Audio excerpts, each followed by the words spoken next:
Bismillahirrahmanirrahim. Tingkah laku Abu Bakar dan Mughirah radhiyallahu anhu serta para sahabat radhiyallahu anhu di Hudaybiyah. Perang Hudaybiyah adalah perang yang sangat terkenal.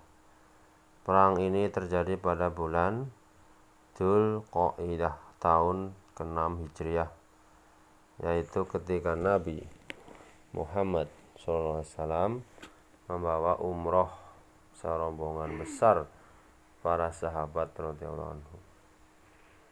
Ketika orang-orang kafir Makkah mendengar kabar ini, mereka segera berembuk dan diputuskanlah bahwa kaum muslimin harus ditahan agar tidak memasuki Makkah.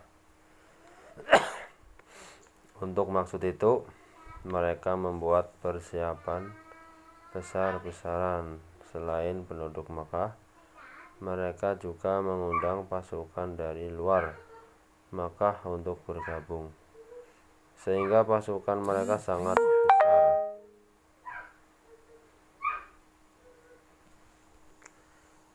Dari Dzulhulaifah, Nabi Muhammad SAW mengutus seorang untuk mencari berita tentang situasi di Makkah.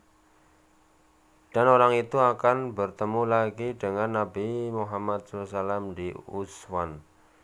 Ketika orang itu tiba, ia melaporkan bahwa penduduk kota Makkah telah mempersiapkan pasukan tempur yang lengkap dan besar.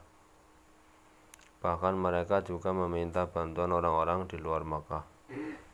Nabi Muhammad SAW segera memanggil para sahabatnya untuk bermusyawarah mengenai apa yang seharusnya dilakukan. Dalam musyawarah itu diusulkan agar lebih dulu menyerang rumah orang-orang yang bergabung dengan pasukan Makkah, sehingga jika mereka mendengar kabar itu, mereka akan kembali ke kampungnya masing-masing. Setelah itu baru menyerang Makkah. Ada juga yang mengusulkan kita gempur langsung Makkah. Sedangkan Abu Bakar radhiyallahu anhu mengusulkan, ya Rasulullah, engkau hadir di sini untuk berziarah ke Baitullah, bukan untuk berperang. Sebaiknya kita semua ke sana. Jika mereka menahan kita, maka kita lawan. Jika tidak, maka kita tidak berperang. Akhirnya Nabi SAW menerima usul Abu Bakar radhiyallahu anhu. Berangkatlah kaum muslimin ke Makkah. Setibanya di Hudaybiyah, mereka bertemu Budail bin Warqa Khuzai dan pasukannya. Ia berkata pada Rasulullah SAW,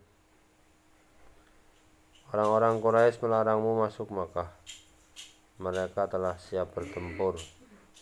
Sabda beliau, kami datang bukan untuk bertempur. Tujuan kami hanya untuk umroh. Orang-orang Quraisy hampir setiap saat bertempur. Hal itu sangat merugikan dan mengakibatkan kehancuran bagi mereka sendiri. Jika mereka setuju, aku lebih suka berdamai antara aku dan mereka. Sebaiknya membuat perjanjian bahwa kami tidak akan menyerang mereka, dan mereka pun tidak akan menyerang kami. Jika mereka tidak menyukai usul ini, demi Allah yang jiwaku berada di tangannya, aku akan bertempur terus sampai Islam menang atau leher kami menjadi korban. Kata Budail, baiklah, akan kusampaikan pada orang-orang Quraisy. Ia pun kembali ke Makkah dan menyampaikan semuanya kepada orang-orang Quraisy. Orang-orang kafir Quraisy itu tidak menyetujui usulan itu. Kemudian dari kedua belah pihak saling berkirim utusan. Lalu datanglah Urwah bin Mas'ud Saqafi sebagai utusan kaum kafir. Saat itu ia belum masuk Islam. Rasulullah SAW bersabda sebagaimana kepada Budail tadi. Urwah berkata, hai Muhammad, jika engkau akan membinasakan bangsa Arab ini, maka itu tidak mungkin. Engkau tentu belum pernah mendengar bahwa ada orang-orang sebelum ini yang berusaha melenyapkan bangsa Arab. Jika yang terjadi bentuk kedua, yaitu mereka mengalahkanmu, maka ingatlah bahwa aku tidak pernah melihat orang-orang terhormat dalam kelompokmu. Mereka adalah orang-orang rendahan. Jika kalah, mereka akan lari meninggalkanmu. Ketika itu Abu Bakar radhiyallahu anhu berada di dekat Nabi SAW. Mendengar ucapan Urwah, ia sangat marah dan berkata, "Apakah kamu akan menjilat tempat kencing Lata Tuhanmu itu? Apakah kamu menghina kami bahwa kami akan lari meninggalkan Nabi Muhammad SAW sendirian?" Urwah bertanya, "Siapa dia?" Jawab Nabi SAW, "Dia Abu Bakar." Urwah berkata pada Abu Bakar, "Sayang, kamu telah berjasa kepadaku dan aku belum membalasnya. Jika tidak, tentu akan kubalas penghinaanmu." Setelah berkata demikian, ia melanjutkan pembicaraannya dengan Nabi SAW.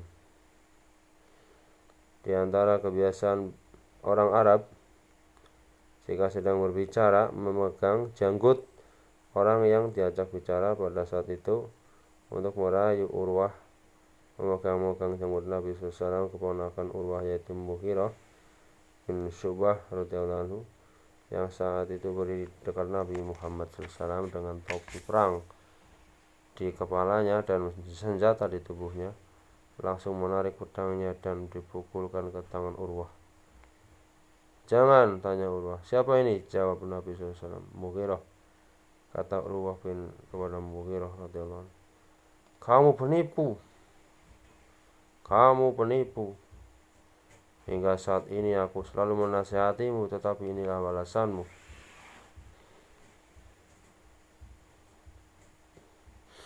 Mughirah bin Syu'bah radhiyallahu anhu sebelum masuk Islam memang pernah membunuh beberapa orang kafir, dan atas perbuatannya itu ia harus membayar denda. Urwah sebagai pamannya membayar denda untuk Mughirah radhiyallahu anhu. Ringkasnya, Urwah berbicara panjang lebar dengan Nabi Muhammad SAW. Sambil berbicara, ia terus memperhatikan para sahabat radhiyallahu anhu sambil mengukur kekuatan mereka. Ketika ia kembali ke kaumnya, ia berkata, "Hai orang-orang Quraisy, aku sering menemui para raja, para kaisar, dan Najasyi. Kulihat perilaku rakyat kepada raja-raja mereka. Demi Tuhan, tidak pernah kulihat orang yang sangat menghormati rajanya sebagaimana para sahabat radhiyallahu anhu menghormati Nabi Muhammad SAW. Jika Muhammad SAW meludah, mereka akan menadah air liurnya dengan tangan mereka, lalu mereka mengoleskannya ke tubuhnya, seluruh tubuh dan wajahnya. Jika ia mengucapkan sesuatu, mereka akan berlomba-lomba melaksanakan ucapannya. Jika ia berwudu, mereka berebut untuk mengambil sisa wudunya agar tidak jatuh ke tanah. Mereka yang tidak mendapatkan air itu akan mengusap tangan orang lain yang basah lalu diusapkan ke mukanya. Jika berbicara dengan Muhammad SAW, mereka akan berbicara dengan suara yang sangat lembut. Mereka tidak pernah bersuara keras di depan nabinya dan tidak pernah melihat dengan mengadahkan wajahnya karena rasa hormat kepadanya. Jika selai rambut dan janggutnya jatuh, maka akan diambil sebagai berkah. Mereka sangat menghormati dan memuliakan nabinya. Singkatnya, tidak pernah kulihat manusia yang sangat menghormati tuannya sebagaimana kelompok Muhammad SAW, yaitu para sahabat, menghormatinya. Ketika itu, Nabi Muhammad SAW mengutus Utsman radhiyallahu anhu untuk menjumpai tokoh-tokoh Quraisy. Meskipun Utsman radhiyallahu anhu sudah memeluk Islam, ia masih dihormati oleh kaum Quraisy, sehingga keselamatannya tidak begitu dikhawatirkan. Itulah alasan Utsman radhiyallahu anhu diutus untuk memenuhi mereka. Kemudian Utsman radhiyallahu anhu memasuki Makkah. Para sahabat radhiyallahu anhu lainnya merasa iri. Mereka berkata bahwa dengan seenaknya Utsman radhiyallahu anhu akan tawaf di Ka'bah. Jawab Nabi SAW, aku harap Utsman tidak akan tawaf tanpaku. Utsman radhiyallahu anhu memasuki Makkah dengan mendapat perlindungan dari Aban bin Sa'id. Aban bin Sa'id berkata kepadanya, pergilah kemana saja kesukamu, orang-orang tidak akan menahanmu. Maka pergilah Utsman kepada Abu Sufyan dan tokoh-tokoh Quraisy yang menyampaikan pesan Rasulullah SAW ketika akan kembali. Orang-orang kafir Quraisy memintanya agar tawaf di Ka'bah. Mereka berkata, engkau telah tiba di Makkah, tawaflah. Jawab Utsman, aku tidak bisa tawaf tanpa Muhammad SAW, karena kalian telah melarangnya untuk tawaf. Bagaimana kalian dapat menyuruhku tawaf sendirian? Orang-orang kafir Quraisy marah dengan jawaban itu. Mereka pun menahan Utsman radhiyallahu anhu.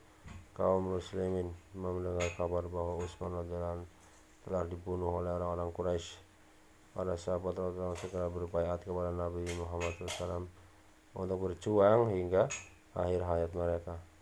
Akhirnya, ketika orang-orang kafir Quraisy mendengar kabar itu, mereka langsung melepaskan Utsman radhiyallahu anhu.